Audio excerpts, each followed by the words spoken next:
I used to believe that betrayal came with warning signs, loud ones. Red flags. Obvious lies. But the truth is, sometimes betrayal walks into your life smiling, wearing the face of someone you trust. My name is Avenue, and the biggest mistake I ever made was introducing my best friend to the man I was about to marry.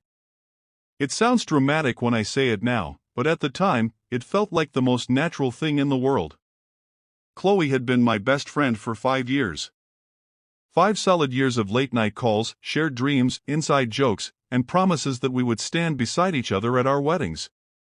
She knew my fears, my insecurities, my ambitions, everything. If there was anyone I trusted blindly, it was her. And then there was Daniel. Daniel wasn't just my fiancé, he was my answered prayer. Calm, confident, supportive. The kind of man who made you feel seen. When he proposed, I felt like my life had finally aligned. Love, career, friendship, everything was exactly where it should be. So of course, I wanted them to meet. I remember that evening clearly.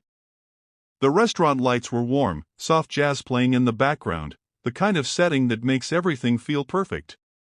Chloe arrived first, hugging me tightly, complimenting my dress, laughing like always. When Daniel walked in minutes later, I felt proud to show him off, proud to show her what I had found. "Chloe, this is Daniel." She smiled. He smiled. And in that moment, nothing felt wrong. If anything, I was relieved. They got along instantly. Conversation flowed effortlessly. Chloe laughed at his jokes, Daniel asked her questions, and I sat there thinking, this is what happiness looks like. I had no idea I had just opened the door to my own heartbreak. At first, the changes were small, so small I almost ignored them. Chloe started asking more about Daniel. Not in a strange way, just curious. What he liked, where he worked, how he treated me. I thought she was just being protective, the way best friends are supposed to be. Then Daniel started mentioning her too. "Chloe's funny," he said once, casually. "She seems really smart." I didn't think anything of it. Why would I? These were 2 people I loved. It made sense that they liked each other. But then came the little things. Text messages that stopped when I walked into the room. Phone calls that ended too quickly. Glances, quick, unreadable glances that lingered just a second too long. I told myself I was overthinking. I had everything. Why would I start looking for problems that didn't exist? But deep down, something felt off. One night, I invited Chloe over to help me finalize some wedding plans. Daniel was supposed to be working late, so it was just the 2 of us. We sat on my couch, flipping through ideas, laughing about dresses and decorations. Then her phone buzzed. She picked it up quickly, her expression shifting just slightly. Not enough for anyone else to notice, but I did. "Everything okay?" I asked. "Yeah," she said too quickly. "Just work stuff." I nodded, pretending to believe her. Minutes later, she stood up. "I actually have to go," she added, grabbing her bag. It was sudden. Too sudden. After she left, something in me refused to settle. I don't know what came over me, but I reached for my phone and called Daniel. It rang. And rang. Then finally, he answered. "Hey," he said, slightly breathless. "Where are you?" I asked. A pause. "Still at work," he replied. I don't know why, but in that moment, my chest tightened. Because in the background, I could hear traffic. Not office noise. Not keyboards or voices. Traffic. I said nothing. Just ended the call. That night, for the first time, I couldn't sleep. My mind kept replaying everything, the glances, the messages, the sudden exits. Pieces that didn't make sense before were starting to align in ways I didn't want to admit. But even then, I wasn't ready to face the truth. Because accepting it meant accepting that the two people I trusted most in the world might be the ones destroying me behind my back. There's a kind of pain that doesn't scream. It whispers.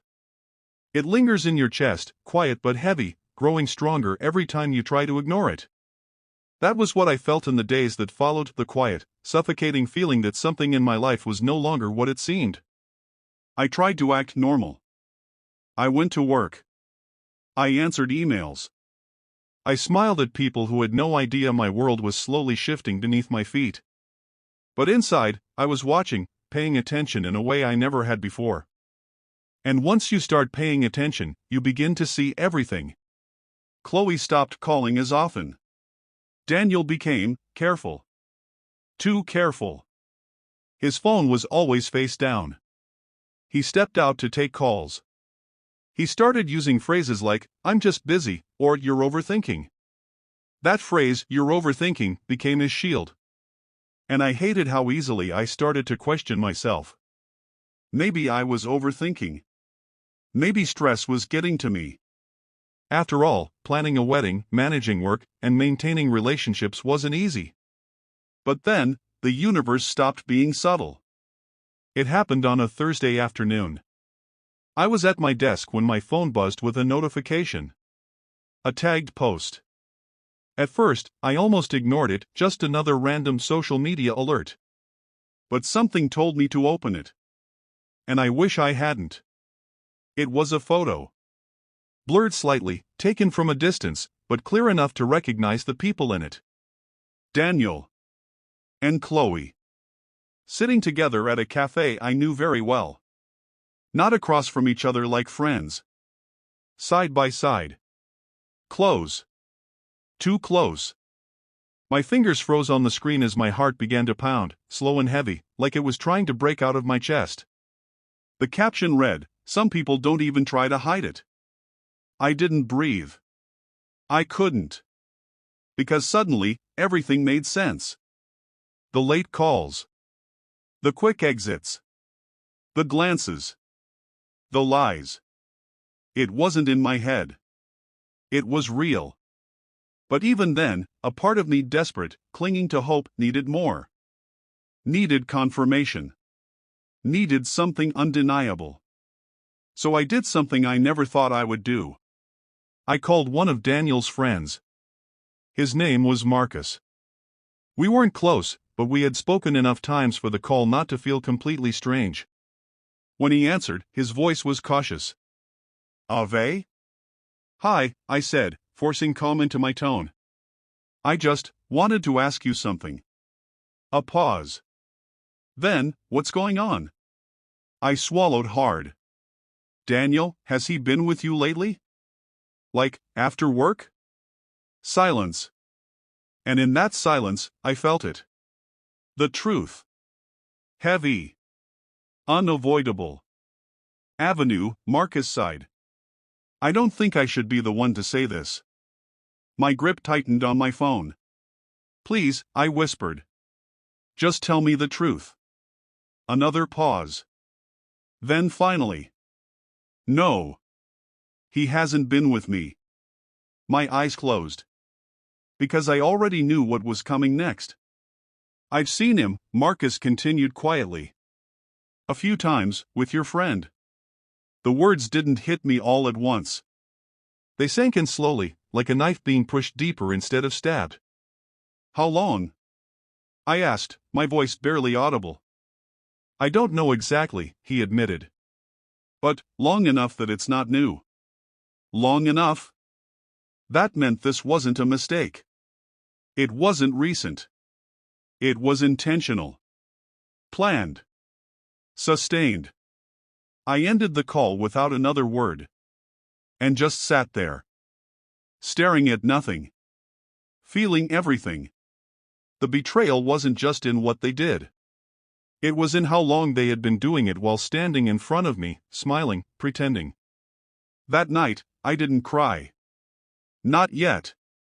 Instead, I did something else. I waited. I needed to hear it from her. Not rumors. Not pictures. Not second-hand truths. Horror. So I called Chloe. Can you come over? I asked. She hesitated for a second. Just a second. Then, yeah, of course. Of course. She arrived an hour later, walking in like nothing had changed. Like she hadn't just shattered something I could never rebuild. She smiled.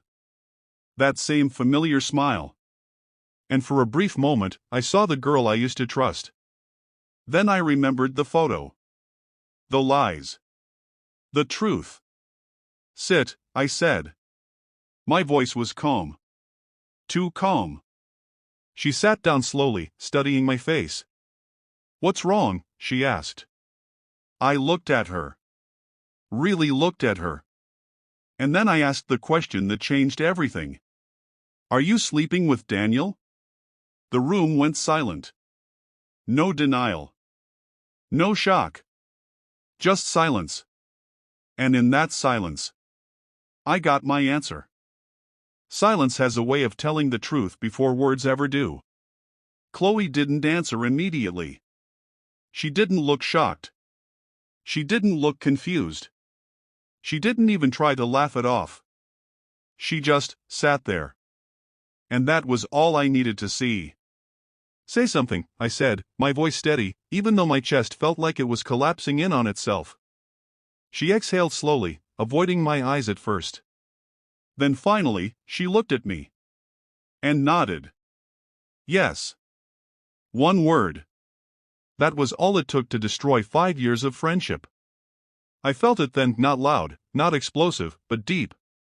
A quiet break. Like something inside me had cracked beyond repair. How long? I asked. A few months, she replied. Months. Not days. Not weeks. Months of lies. Of pretending. Of standing beside me while planning my wedding, knowing she was already involved with the man I was about to marry. Why? I asked. That was the question that mattered. Not what happened. Not when. But why? For a moment, she hesitated. And then she said it. I was tired of standing in your shadow. The words hit differently than I expected. Not because they were loud. But because they were honest. You always had everything, Avenue, she continued. The career, the confidence, the way people looked at you, even Daniel. Do you know what it feels like to always be second? I stared at her, unable to believe what I was hearing. So you decided to take my life? I asked quietly. Her jaw tightened. I didn't take anything, she said. He chose me. That was the moment something in me changed. Not broke. Changed. Because I realized this wasn't an accident. It wasn't a mistake.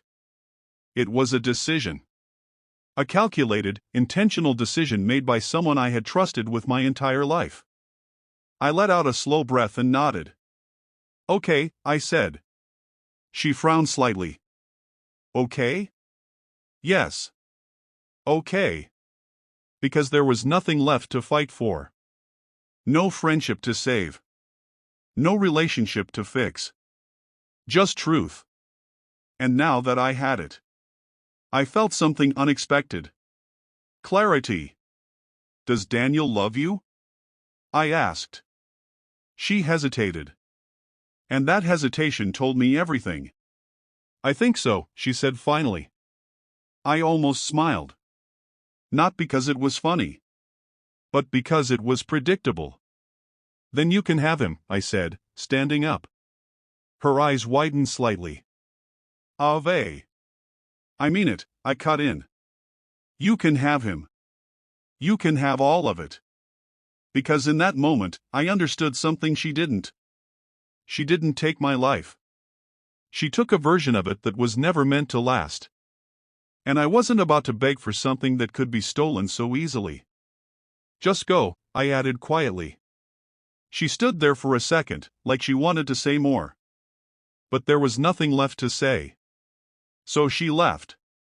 And just like that, it was over. The days that followed were strangely quiet. Daniel tried to call. I didn't answer. He sent messages. I didn't reply. Because there was nothing he could say that would undo what he had done. And for the first time, I chose myself. Not revenge. Not anger. Just distance. And then, I made a decision that changed everything. I quit my job. It scared me. Walking away from stability always does. But I needed something new. Something that belonged to me and me alone. I took everything I felt, the pain, the betrayal, the anger, and turned it into something useful. My capital. That's what I called it. And I built something with it. A brand. A business. A vision. Luminary Creatives. It started small. Just ideas, late nights, and determination. But within 6 months, everything changed. Clients came. Opportunities opened. Money followed. But more than that, I found myself again. Stronger. Clearer. Untouchable. I heard about them eventually. Chloe and Daniel. It didn't last. Of course it didn't. Relationships built on betrayal don't survive truth. There were arguments. Distrust. Accusations. And eventually, an ending. Just like mine. The only difference was, I rebuilt. They didn't. Today, I don't hate them. I don't even think about them the way I used to. Because what I lost led me to who I became. And what I became is something they could never take. If there's one thing I've learned, it's this. Not everyone celebrating you is happy for you. So protect your peace. Protect your blessings. But don't let betrayal make you bitter. Let it make you wise. Because what is truly yours can never be stolen.